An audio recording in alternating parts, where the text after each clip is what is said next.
Le Vietnam et l'Australie ont conjointement déclaré rehausser les relations Vietnam-Australie au niveau de partenariat stratégique intégral. Les signaux positifs provenant des marchés d'exportation suscitent l'enthousiasme de nombreux agriculteurs à l'approche de la nouvelle saison agricole. Découvrons en fin d'édition la beauté des peintures sur soie vietnamiennes combinées aux beaux-arts japonais.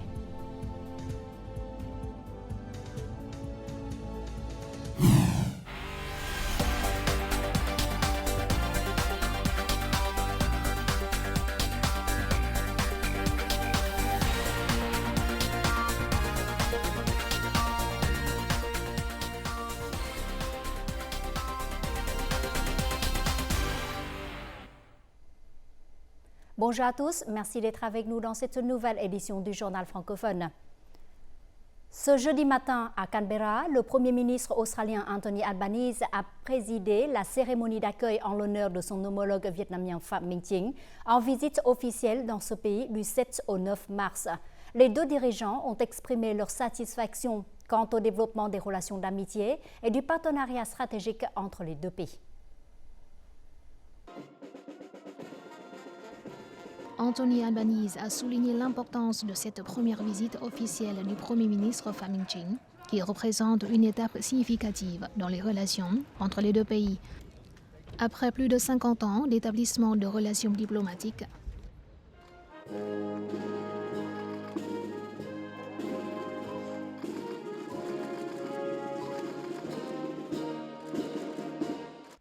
les deux dirigeants ont exprimé leur satisfaction pour le développement heureux des relations d'amitié et du partenariat stratégique entre les deux pays.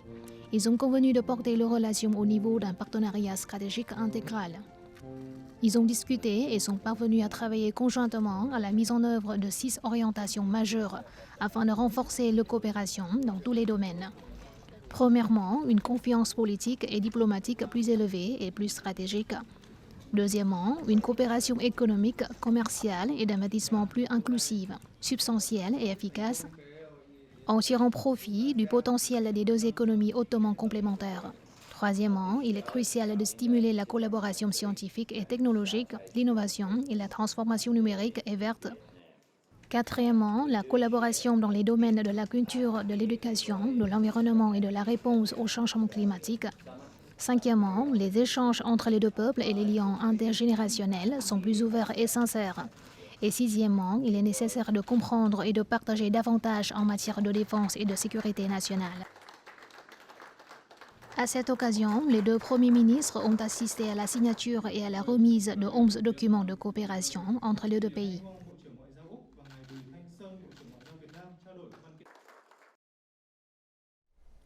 Après la cérémonie d'accueil et leur entretien réussi, les premiers ministres australiens et vietnamiens Anthony Albanese et Phạm Minh Chính ont annoncé lors d'une rencontre avec la presse jeudi 7 mars à Canberra l'établissement du partenariat stratégique intégral Vietnam-Australie.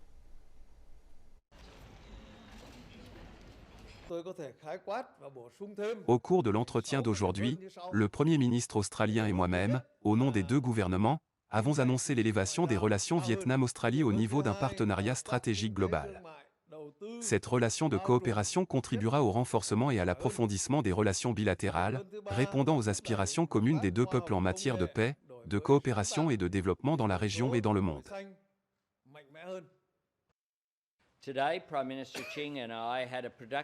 Nous avons eu une discussion fructueuse sur de nombreux domaines de partenariat et de coopération. L'année dernière, l'Australie et le Vietnam ont célébré le 50e anniversaire de leurs relations diplomatiques. Ces 5 décennies ont vu les deux pays construire un partenariat et une amitié à long terme basée sur la confiance et le respect mutuel. L'évolution aujourd'hui de nos relations vers un partenariat stratégique global fera de l'Australie et du Vietnam des partenaires plus importants l'un pour l'autre. Je crois que l'Australie et le Vietnam peuvent résoudre ensemble les défis d'aujourd'hui et de demain.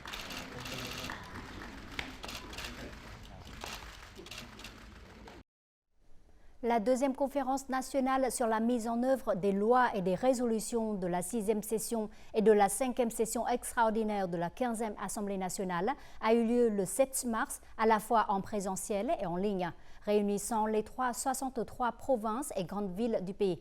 S'exprimant lors de la conférence, le président de l'Assemblée nationale, Vương Đình Huệ, a déclaré que cette conférence visait à répondre à l'exigence de lier étroitement l'élaboration des lois à leur application en garantissant qu'elles soient appliquées de manière équitable, stricte, cohérente et efficace.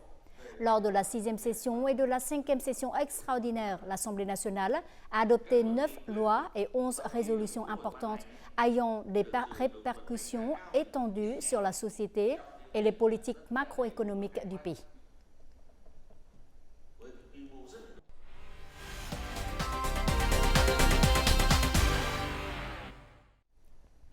Passons aux informations économiques. Le chiffre d'affaires des exportations du pays au cours des 2 premiers mois de cette année a été estimé à 59,3 milliards de dollars, soit une augmentation de 19% en glissement annuel. Le ministère de l'Industrie et du Commerce a indiqué qu'au cours des 2 premiers mois de l'année, 39 produits sur 45 ont connu une croissance par rapport à la même période de l'année dernière. Tant que le groupe des produits agricoles, forestiers et de la pêche que celui des industries de transformation ont affiché une croissance forte et uniforme de plus de 38 et de plus de 18% respectivement. Les États-Unis restent le plus grand marché d'exportation de notre pays, estimé à 17,4 milliards de dollars, suivi par le Japon, l'UE et la Chine. La Chine est depuis longtemps l'un des principaux partenaires commerciaux du Vietnam. Par conséquent, la mise en place d'un système logistique transfrontalier accélérera les échanges commerciaux entre les deux pays. En tant que principal fournisseur de services de commerce électronique à Nanning en Chine, cette entreprise emballe et expédie quotidiennement plus de 200 000 commandes au Vietnam. Ce volume représente environ un tiers des marchandises chinoises exportées vers les pays de l'ASEAN. Il faut environ 2 jours pour que chaque commande parvienne aux clients vietnamiens. Cette entreprise a rationalisé l'ensemble du processus pour atteindre cette efficacité. En raison du grand nombre d'expéditions vers le Vietnam, la coopération avec les entreprises logistiques vietnamiennes nous aidera grandement en matière de transport et de dédouanement. Viettel Post est l'une des premières entreprises vietnamiennes à s'associer avec des localités chinoises pour améliorer la logistique transfrontalière. Viettel prévoit de construire 2 grands centres logistiques en Chine pour stimuler le commerce de biens tels que les produits agricoles, les fruits de mer et les produits pharmaceutiques. De plus, elle offrira des services de transport multimodal transfrontalier, notamment ferroviaire, routier et fluvial, entre les deux pays. Nous nous sommes fixés pour mission de construire une infrastructure logistique nationale pour aider à livrer les marchandises plus rapidement et à moindre coût. Cet effort devrait consolider les connexions transfrontalières avec de nombreux pays, en particulier avec les grands marchés de consommation tels que la Chine. Seules quelques entreprises vietnamiennes investissent à Nanning. Cette région offre un environnement commercial potentiel, mais il n'a pas été pleinement exploité par les entreprises vietnamiennes. Par conséquent, les entreprises logistiques vietnamiennes devraient envisager de rechercher des opportunités commerciales dans la province du Guangxi en général et à Nanning en particulier. Dans un futur proche, une association d'entreprises de logistique import-export sera créée entre les deux pays. Cette initiative vise à minimiser les coûts et à optimiser le flux de marchandises, améliorant ainsi la compétitivité des produits vietnamiens sur le marché chinois. Près de 3 ans après la mise en œuvre de l'accord de libre-échange Vietnam-Royaume-Uni, les exportations vietnamiennes vers ce marché, en particulier les produits agricoles, ont maintenu leur dynamique de croissance. Les statistiques préliminaires des douanes vietnamiennes indiquent qu'au cours du premier mois de 2024, la valeur des exportations de produits vietnamiens vers le Royaume-Uni a augmenté de plus de 57% par rapport à la même période de 2023, atteignant plus de 780 millions de dollars. La plupart des produits agricoles exportés, notamment le café, les noix de cajou, le poivre, les légumes et les fruits de mer, affichent une croissance saine, notamment de nombreux fruits spéciaux tels que les oranges cagnes, les pamplemousses diễn, les oranges cao phong et les litchis sans pépins ont été officiellement exportés vers le Royaume-Uni pour la première fois. Au cours des 2 premiers mois de cette année, le chiffre d'affaires des exportations de fruits et légumes a atteint 970 millions de dollars, soit une hausse de près de 73% par rapport à la même période de l'année dernière. Avec cette augmentation impressionnante, l'Association vietnamienne des fruits et légumes espère que cette année, cette industrie pourra atteindre un chiffre d'affaires de 6,5 à 7 milliards de dollars, ce qui sera supérieur à l'objectif fixé de 6 milliards de dollars. Les signaux positifs provenant du marché d'exportation suscitent l'enthousiasme de nombreux agriculteurs à l'approche de la nouvelle saison agricole. Tout de suite, état de lieu à Dong Nai, au sud. Dès les premiers mois de 2024, la famille de M. Zong a investi dans l'entretien de son jardin. Cette année, la production de rambutan pourrait atteindre 20 tonnes, soit une augmentation de plus de 30% par rapport à l'année dernière. Nous espérons que le ramboutan de cette année donnera une bonne récolte et se vendra à un bon prix. Pour cette récolte, les prix du ramboutan seront élevés parce que l'offre ne répond pas à la demande. L'année dernière, le prix de ce fruit a atteint 20 à 30 000 dong le kilo. 2023 est la première année où cette coopérative a exporté officiellement environ 500 tonnes de durian vers le marché chinois. En 2024, elle prévoit que sa production fera plus que doubler. Notre superficie totale est de 50,4 hectares. Nous prévoyons d'ajouter 19 ménages supplémentaires pour porter notre superficie à environ 70 hectares. 100% de nos produits sont exportés. Nous devons planifier des zones de production concentrées pour chaque type de culture, garantissant une valeur économique élevée. La localité promeut l'économie verte, l'agriculture circulaire et l'amélioration de la qualité des produits. Avec une qualité en constante amélioration, la valeur totale des exportations de produits agricoles de la province de Dong Nai en 2023 était 2,94 milliards de dollars. En 2014, le secteur agricole de cette province continuera de promouvoir des solutions pour favoriser les exportations. Notre journal continue avec les taux de change et l'indice de la bourse de Vietnam.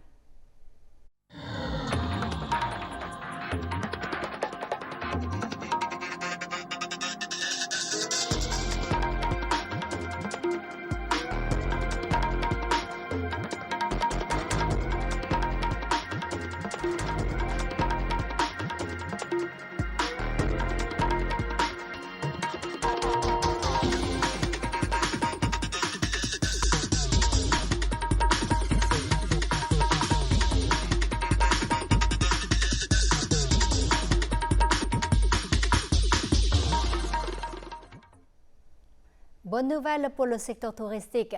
Le magazine mondial Time Out a récemment classé la grotte de Sơn Đông dans la province centrale de Quang Binh au Vietnam parmi les 10 meilleures grottes du monde. Découverte en 1990, la grotte Sơn Đông est la plus grande grotte naturelle du monde, ouvrant plus de 38 millions de mètres cubes. Elle est située dans le parc national de Pham Nha Kẻ Bàng, classé au patrimoine mondial de l'UNESCO et est ouverte aux touristes depuis 2013.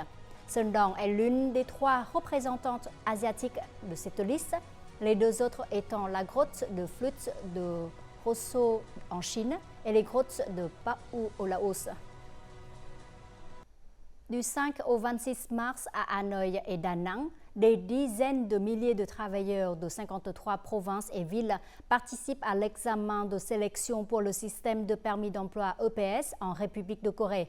Cette année, le nombre de candidats a fortement augmenté par rapport à l'année dernière, car la République de Corée a élargi les domaines hautement qualifiés pour accueillir les travailleurs étrangers.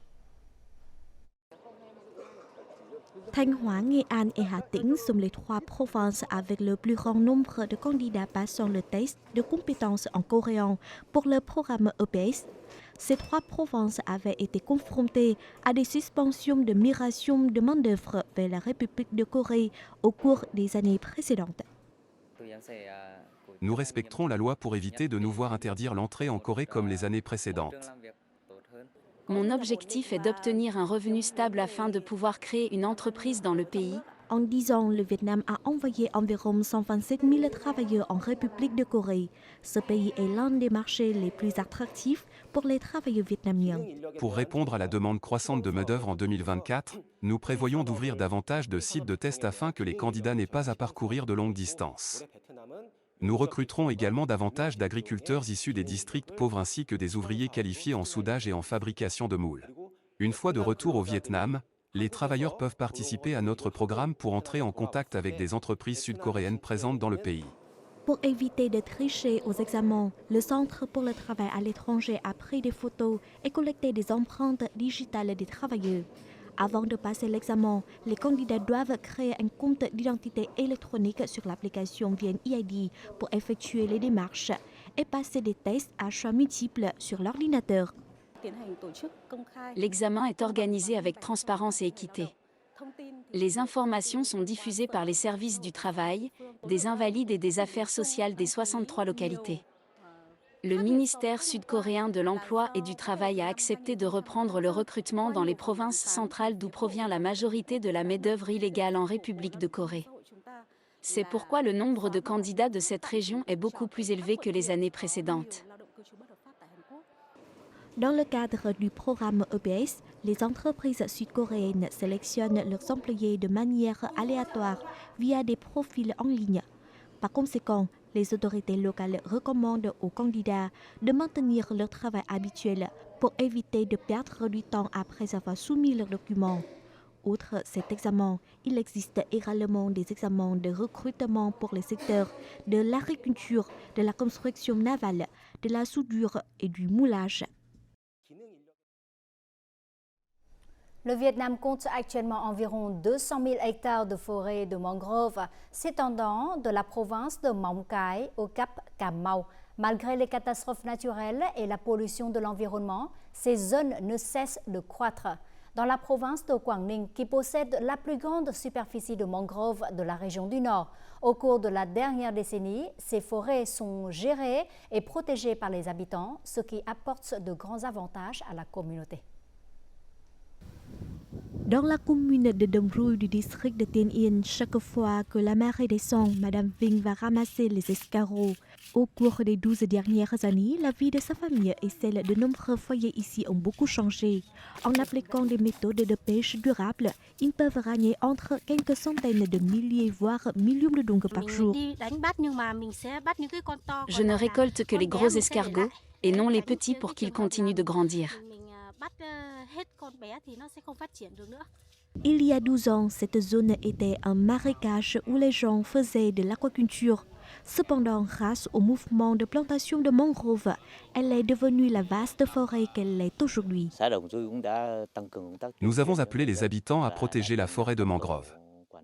Nous avons également créé des groupes de gestion pour protéger la forêt. Dans de nombreuses localités, les forêts de mangroves sont souvent plantées et entretenues par des conseillers de gestion forestière. Mais à Quảng Ninh, il y a 10 ans, en plus de ces solutions, les autorités locales ont permis à la communauté et aux individus de participer à la plantation et l'entretien des forêts de mangroves. La protection et le développement des forêts de mangroves ont créé des moyens de subsistance pour les populations grâce à l'exploitation durable de la pêche. Ce modèle contribue également à promouvoir le tourisme dans la province. La collaboration des autorités à tous les niveaux et des individus a facilité la croissance de la forêt de mangrove. Ce modèle a également assuré les moyens de subsistance des populations et les a protégés des effets néfastes du changement climatique et des catastrophes naturelles.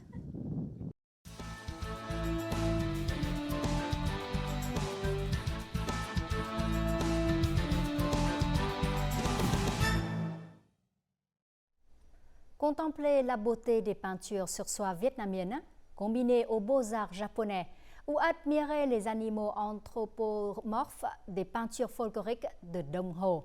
Ce sont quelques-unes des 38 œuvres d'art de l'exposition Dialogue avec les gravures sur bois japonaises, ukiyo-e. L'exposition honore non seulement les valeurs culturelles et historiques et les matériaux artistiques traditionnels du Vietnam, mais constitue aussi une rencontre intéressante entre les styles de peinture vietnamiens et japonais. Explorons la combinaison des peintures sur bois japonaises et des matériaux traditionnels vietnamiens dans ce chapitre Le Vietnam en un clin d'œil.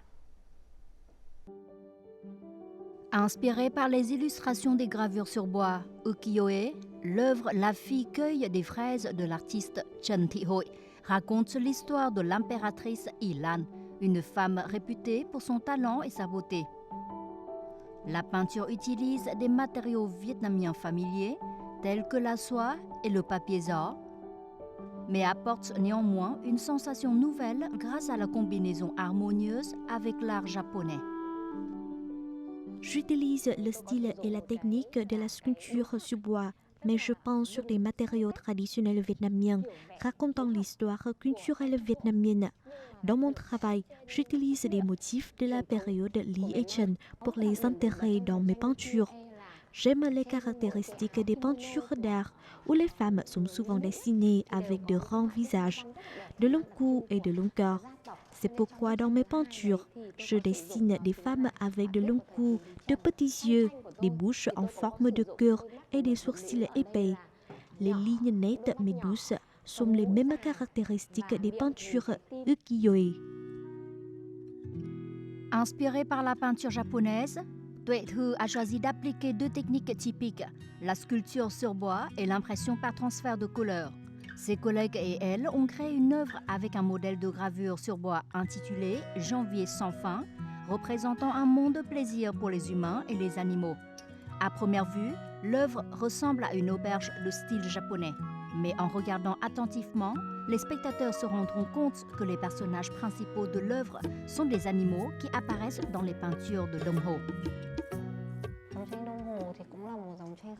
Dong Ho est une ligne de sculpture sur bois vietnamienne qui présente des similitudes avec la peinture ukiyo-e. Tous deux utilisent beaucoup les thèmes animaliers.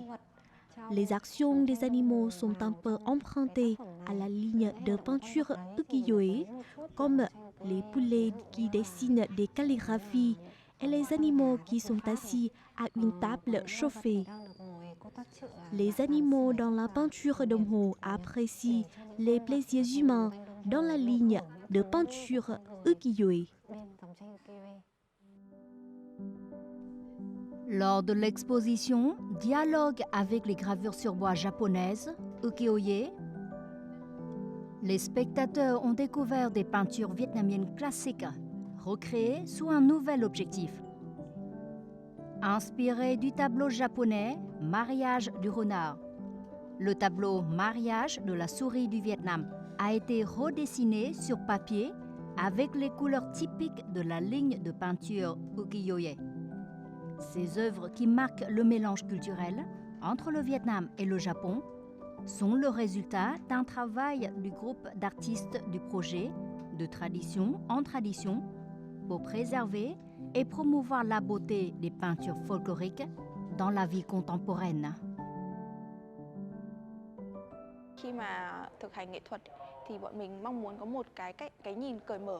Avec ce projet, les jeunes artistes espèrent avoir une vision plus ouverte dans la pratique de l'art. Je ne me limite pas à un sujet familier, j'ai besoin d'aller plus loin pour développer mes atouts. À travers cette exposition, Dialogue avec les peintures ukiyo-e, nous souhaitons faire découvrir les peintures traditionnelles vietnamiennes, telles que Hàng Trống, Dong Ho, ainsi que les peintures ukiyo-e.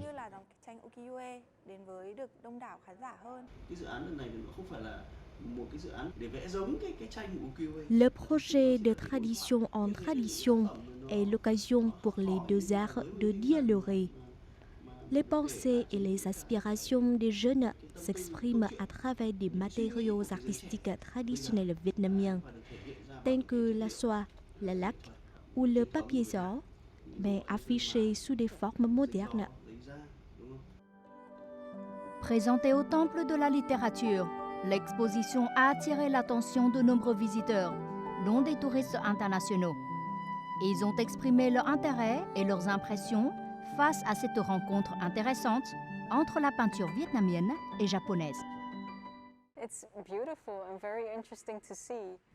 Bien que je ne connaisse pas trop l'art vietnamien, lorsque je découvre les peintures vietnamiennes combinées à des éléments de peinture japonaise, je ressens les caractéristiques uniques des cultures des deux pays.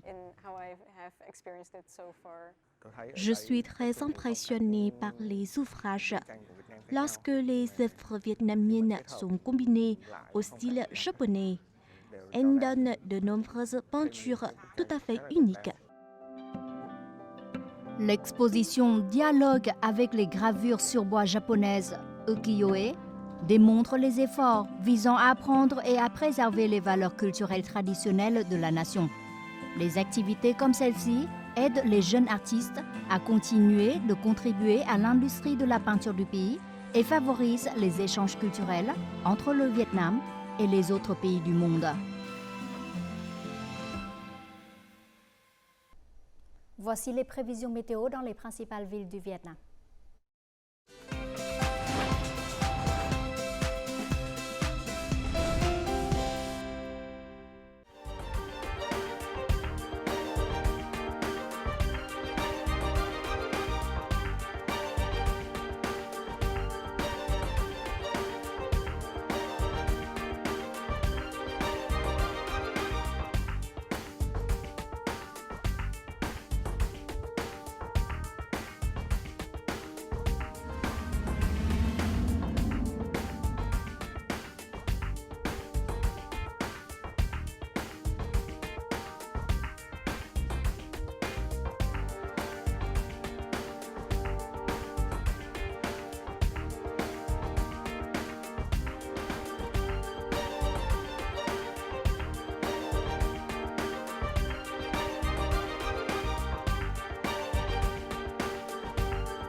C'est la fin de notre édition. Merci pour votre fidélité. Au revoir et à la semaine prochaine.